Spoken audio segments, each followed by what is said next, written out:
जो हमारे थाना प्रभारी महोदय हैं और प्रशासन के लोग हैं उन्हें निकट दृष्टि दोष है। जी हाँ, मैं बात कर रहा हूँ कोयला चोरी करने वाले, कोयला चोरों को और कोयला चोरों को संरक्षण देने वाले प्रशासनिक पदाधिकारी और साथ ही साथ मौन रहने वाले जनप्रतिनिधि के बारे में बात करने आया हूँ। आप सभी को जोहार। आज मैं आप सबों के बीच फिर से आया हूँ।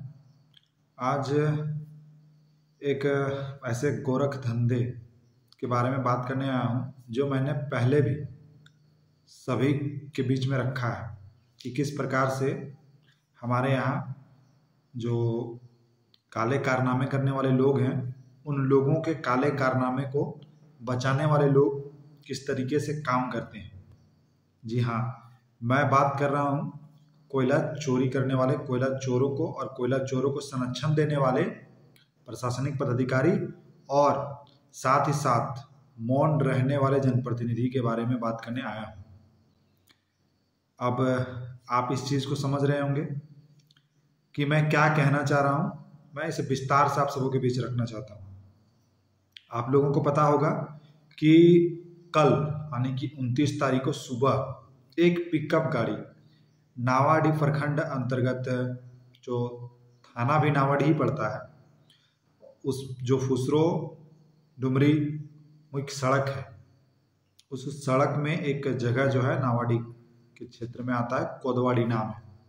वहाँ पे एक वैन जो लगभग सैकड़ों बोरा कोयला उसमें भरा हुआ था जो कि पलटी हो जाता है, और पलटी हो जाने के बाद भी वो गाड़ी आराम से उन कोयलों को दूसरे गाड़ी में लोड करके गाड़ी लेकर के आराम से चले जाते हैं। तो ये सोचने वाली बात है कि प्रशासन आखिर क्या कर रही थी। हाँ, प्रशासन तो कर रही थी ना, क्या कर रही थी कि वे लोग पेट्रोलिंग में गए, वहाँ सामने से देखे कि हाँ कोयला है और कोयला के साथ साथ में पिकअप गाड़ी भी है, और उस गाड़ी को नहीं पकड़ना है। क्यों नहीं पकड़ना है? क्योंकि वो गाड़ी जो है प्रशासन से लेके जनप्रतिनिधियों तक कमीशन पहुंचाने का काम करती है, उससे कमाई हो रहा है, काला धंधा। इस काले धंधे को संरक्षण देने का काम तो पुलिस का फर्ज है ना। इस फर्ज को पुलिस प्रशासन अच्छे से निभा रही है, और हमारे थाना के जो प्रभारी महोदय हैं वो तो ये सब चीज़ें दिखाई नहीं देता है ना। ये सब चीज़ें मतलब सामने हुई ना, तो निकट दृष्टि दोष है। जो हमारे थाना प्रभारी महोदय हैं और प्रशासन के लोग हैं उन्हें निकट दृष्टि दोष है। ये बात कहने की क्या जरूरत है, ये बात आप लोग देख करके समझ सकते हैं कि प्रशासन के लोगों को निकट दृष्टि दोष हुआ है, और हमारे क्षेत्र के जो जनप्रतिनिधि हैं उन जनप्रतिनिधियों का मौन व्रत है। इसीलिए किसी को कुछ बोलना भी नहीं है। कैसे बोल सकते हैं? मौन व्रत रखे हैं हमारे जनप्रतिनिधिगण, और हमारे थाना प्रभारी को निकट दृष्टि दोष है। सामने से देखने के बाद भी नहीं बोलना है। इसीलिए मैंने पहले कहा था कि जब कोयला चोरी करवाना हो, बालू चोरी करवाना हो, अन्य तरह के काले कारनामे करवाने हो, तो हमारे नावाडीह थाना प्रभारी से कांटेक्ट कीजिए। हमारे नावाडीह थाना प्रभारी से आकर के मिलिए और अच्छे से डील कीजिए, सेटिंग कीजिए, और आगे धनाधन संरक्षण के साथ काम कीजिए, धनाधन कोयला चोरी कीजिए। ये बात अब आप सबों के बीच देख सकते हैं। मैं जो कोयला वहाँ पे अनलोड हुआ, गाड़ी पलटी हुई, इसकी फोटो में यहाँ पे दिखा दे रहा हूँ आप लोगों को, और साथ ही साथ पेपर में जो न्यूज आया है और ये जो फोटो आपको मैं दिखा रहा हूँ, ये दोनों में गजब का कहानी है। ये गाड़ी का प्लेट नंबर फोटो में वायरल नहीं हुआ है। मैं घर में नहीं हूँ, घर से बाहर हूँ, अन्यथा मैं स्वयं उस स्तर पे पहुँचता। मैंने कई लोगों से संपर्क किया जो कि फ़ोटो मांगा कि गाड़ी का पूरा फ़ोटो है, उसमें किसका नंबर है वो हमको, लेकिन उपलब्ध नहीं हो पाया दुर्भाग्य से। तो सोचने वाला बात है, फ़ोटो में ना गाड़ी का नंबर है, और जो न्यूज़ बनाया है, न्यूज़ में एक पेपर का कट है, ये देख सकते हैं आप लोग इसको। इस पेपर कट में भी गाड़ी का नंबर नहीं है, गाड़ी का मालिक का नाम नहीं है ना। तो पत्रकारिता भी हमारे क्षेत्र में, हमारे राज्य में, हमारे देश में बहुत अच्छे स्तर से हो रही है। इसीलिए हमारे राज्य को लगभग 150 से अधिक रैंकिंग जो है पत्रकारिता के आज़ादी के नाम पर मिला हुआ है, कि हमारे पत्रकार कितने आज़ाद हैं, तो उनको 150 रैंक मिला है।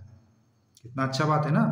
180 देश का सर्वे किया गया, जिस सर्वे में 150 से भी अधिक 160-161 का रैंकिंग है मीडिया का, है ना, कि अगर 1 नंबर पे रहते हैं तो मीडिया भरोसेमंद मीडिया है, लेकिन 161 पे है तो ज़्यादा संख्या ना हुआ, तो ज़्यादा संख्या है तो ज़्यादा भरोसेमंद हुए ना। हमारी मीडिया का ये हाल है। और जनप्रतिनिधि और प्रशासन का क्या ही कहना, कमाल के लोग हैं, है ना। जनता की कोई समस्या होगी, जनता कोई समस्या लेकर थाना जाएंगे तो डांट डपटार करके गाली गलौज करके भगा दिया जाता है, और किसी का मर्डर भी हो जाता है तो आप लोगों ने देखा कि कार्रवाई हुई, वो क्यों हुई, किसके कारण हुआ, ये आप लोग आकलन का विषय है। तो अब मैं आप सभी आम जनमानस से, आम जनता से, जो सच में इस देश के, इस राज्य के असली मालिक हैं, नेता क्या है, जनप्रतिनिधि तो एक मैनेजर है जिसको 5 सालों के लिए आम जनता चुनती है। तो अब मैं आप सबों से आग्रह करना चाहूँगा कि बार बार नेता बदलना समाधान नहीं है। नेता बदलने के साथ जो व्यवस्था बदलनी है, जो काम करने के तौर तरीके बदलने हैं, है ना, उस तौर तरीके को बदलने के लिए आम जनमानस को जो है, वैसे जिन्हें भी आप चुनते हैं उनका साथ देना चाहिए। और अगर साथ देते हैं और फिर भी वो जिस काम को कह करके आए वो काम ना करे, तो आपको सवाल पूछना पड़ेगा उतना ही जोरदार तरीके से, जितने जोरदार तरीके से हम सभी वोट देते हैं, उसी जोरदार तरीके से जनप्रतिनिधि से सवाल करना है कि आपने तो व्यवस्था बदलने की बात की थी। चाहे हर प्रतिनिधि यही करते हैं, जनप्रतिनिधि यही करते हैं कि मैं ये वो दिस दैट, अलग अलग तरह के उनके जो भी विजन बोलिए या फिर लोगों को मतलब बहनाने फुसलाने की जो बातें होती है, अच्छी अच्छी बातें करने के लिए राजनेता लोग सीख ही जाते हैं। तो उनसे ये बातें होनी चाहिए कि आपने ये फलाना फलाना वादा करके आप सरकार में आए या फिर आप चुनाव जीते हैं, है ना, एक जनप्रतिनिधि बने हैं, तो आपका ये दायित्व है, आप इस काम को करते हैं, नहीं करते हैं, क्यों नहीं करते हैं, ये सारे सवाल जवाब होने चाहिए। और अगर आपके जनप्रतिनिधि आपके विचारों के साथ, आम जनता के हित के लिए अगर वो खड़ा है मजबूती से, तो उनका साथ भी दीजिए बेशक, और गलत करते हैं तो विरोध भी करना बहुत जरूरी है। मैं ये आग्रह करना चाह रहा हूँ आप लोगों से।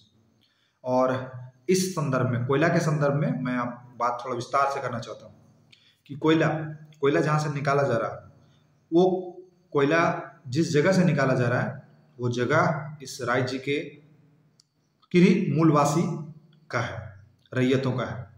उन्हें क्या मिला, ये अगर आप आज नहीं सोचते हैं, आज जिनका जमीन गया, जिन्होंने जमीन दिया, उन्हें क्या मिल रहा है, ये अगर आम जनता, राज्य की और अन्य जो भी लोग हैं जो जमीन खनन के काम के लिए नहीं दिए हैं, अगर वो नहीं सोचते हैं, तो आने वाला समय में, और अभी भी देख सकते हैं कि कुछ आपके साथ होता है, तो वे लोग आपका समर्थन कैसे करेंगे, आपके दर्द कैसे समझेंगे। जब खनन हो रहा है, जिन लोगों का जमीन लिया गया, उनके दर्द को अगर हम लोग दर्द नहीं समझेंगे, तो हमारे साथ कभी भविष्य में जिस तरह की समस्याएं होती है, उस तरह की समस्याएं अगर हम लोगों के साथ होंगी, तो जिनके साथ अभी ये दिक्कतें हैं, खनन जिन क्षेत्रों में हो रहा है, वहाँ के रैयतों को, वहाँ के जो निवासी रहे, उन्हें किस तरह का ना पानी का सुविधा, ना स्वास्थ्य का सुविधा, ना शिक्षा का सुविधा, और अन्य तरह के जो वादे हैं नियम अनुसार, वो भी उन्हें नहीं मिल रहा है।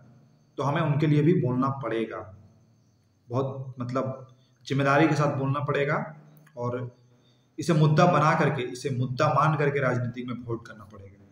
जाति, धर्म, अन्य तरह के इधर उधर की बातें करके जो, या फिर बेबुनियाद मुद्दों को मुद्दा बना करके अगर राजनीति हो रही है, उसके लिए हम वोट देते हैं, तो उसका खामियाजा हम लोगों को ही भुगतना पड़ेगा। तो मैं ज़्यादा और वीडियो को लंबा ना करते हुए मैं अंततः यही कहना चाहूँगा कि जिस तरह से धड़ल्ले से कोयला चोरी हो रही है ना, और सिर्फ ये एक छोटा सा गाड़ी पकड़ाया है, और आम जनता को ये जानना चाहिए कि राज्य के कोलवरी से, है ना, अवैध कोयला धड़ाधड़ बिक रहे हैं, धड़ाधड़।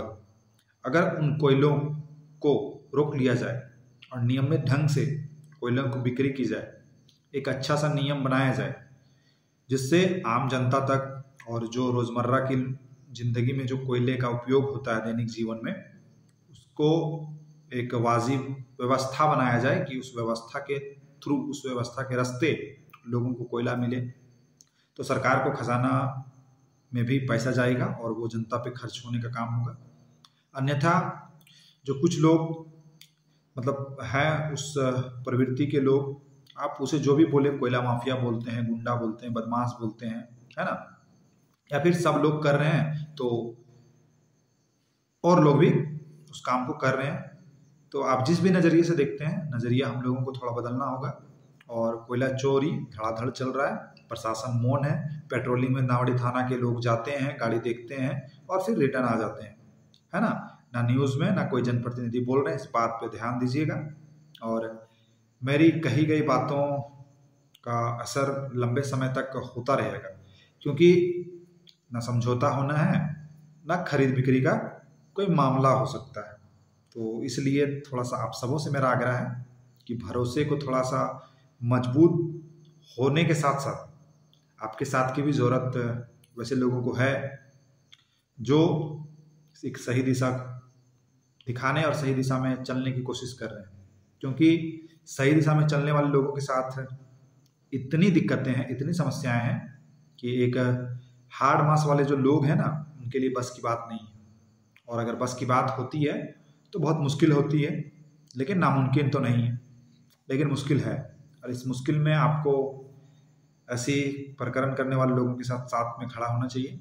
और जो गलत हो रहा है उसके विरुद्ध एक एक व्यक्ति को, आपको वहाँ से मतलब, अगर ऐसा लगता है कि प्रत्यक्ष तौर पे हमें वहाँ से तो कोई मतलब नहीं है, कोयला खनन से, कोयला चोरी से, इस सोच को, इस नज़रिए को बदलना है। क्योंकि वो हमारे राज्य का हिस्सा है, वो खनन क्षेत्र, वो लोग, सभी लोग हमारे हैं। उनके साथ कोई समस्या हो रही है, उस समस्या के माध्यम, उस समस्या के बारे में आप किसी भी माध्यम से, सोशल मीडिया के माध्यम से, कहीं प्रत्यक्ष तौर पर पहुंच करके, आर्थिक रूप से, जिन्हें इन चीज़ों में बोलने में है अच्छी जानकारी है, आकर के बोले सामने ज़रूर। और ये अगर प्रक्रिया लगातार चलता रहा तो कारवां एक दिन बनेगा और व्यवस्था बदलेगा। बस यही कहने के लिए आया था कि कोयला धड़ल्ले से हमारे यहाँ चोरी हो रही है, प्रशासन मौन है, जनप्रतिनिधि मौन है। आप देख सकते हैं कि कितने पार्टी के लोगों का जो है बयान आया है, सभी लोग मौन है। क्यों? क्योंकि फलना खा रहा है तो चिलना भी खाएगा, फलना कर रहा है तो चिलना भी करेगा। ये इस तरह की बातें चल रही है। और ये एक छोटे लेवल की बात नहीं है, बड़े बड़े लेवल में चल रहे हैं। सब मौन है, चेहरा दिखता कुछ और है, अंदर में काम कुछ और ही होता है ना।